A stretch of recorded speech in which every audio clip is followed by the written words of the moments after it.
बिस्मिल्लाहिर्रहमानिर्रहीम। तमाम तर सिंध एम्प्लॉइज अलायंस या सब वर्कर मेंबर उहदेदार अस्सलाम वालेकुम।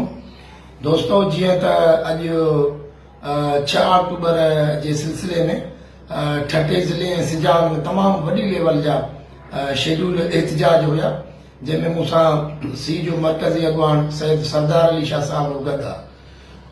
जॾहिं मां ठटे पहुतुसि त उते मूंसां सेक्रेटरी जीए ऐं चीफ सेक्रेटरी सिंध ॻाल्हायो त तव्हां अचो, तव्हांखे असां दावत था ॾियूं, तव्हां सां ॻाल्हाइण करण लाइ तयारु आहियूं, तव्हांजा मामला ॿुधंदासीं ऐं हल कंदासीं। मूं पहिरियां ई कल्ह खां वठी चयो हो त चीफ मिनिस्टर सिंध ऐं चीफ सेक्रेटरी खां हेठि कंहिं सां बि ॻाल्हि न थींदी। त दोस्तो, मूंखे उहो रिटन में लेटर मिली वियो आहे ऐं असां टास्क कमेटी जा नाला बि ॾेई छॾिया आहिनि ऐं इनशा अल्लाह ताला सुभाणे सिंध गवर्नमेंट सां असांजूं टास्क आहिनि। पर 6 अक्टूबर वारो सिलसिलो पंहिंजी जाइ ते आहे। ॻाल्हियूं कहिड़ी बि सूरत में थींदियूं त मां वरी तव्हांजे साम्हूं अची वेंदुमि ऐं कोशिशि कंदासीं, तव्हांजी मुशावरत सां हलंदासीं। इनशा अल्लाह मसला हल थींदा। न थियण जी सूरत में असांजो शेड्यूल एज़ इट इज़ आहे।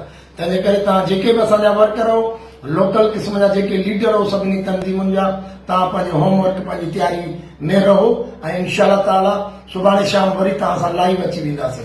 Thank you. जीए सिंध एम्प्लॉइज अलायंस।